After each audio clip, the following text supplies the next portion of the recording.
dia vaig entrar a la cuina i vaig dir a la meva mare: «Mama, ja no surt l'Aleix, sóc l'Alicia i em vull deixar els cabells llargs.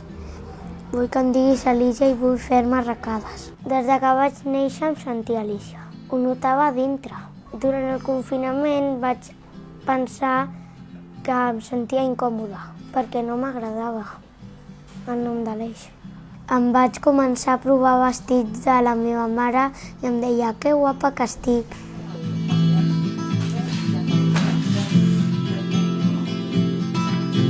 Em sentia com més lliure, més feliç i més alegre. Abans de fer el trànsit patia, perquè es frustrava per tot, patia, i a partir de fer el trànsit, doncs, la veritat és que està més suau, està alegre. S'enfurismava per qualsevol cosa, a la mínima, i per coses molt simples.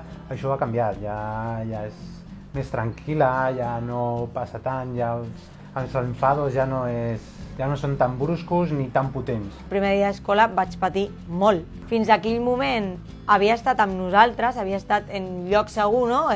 Como debajo de nuestra ala, ¿no? Por así decirlo. I clar, a partir d'allà ja era una porta que nosaltres ja no travessàvem, la travessava ella sola. Els meus companys, alguns que em deien Aleix, el primer i el segon dia d'escola. Però quan vaig dir que volia que em diguessin Alicia ja ho van dir perfectament.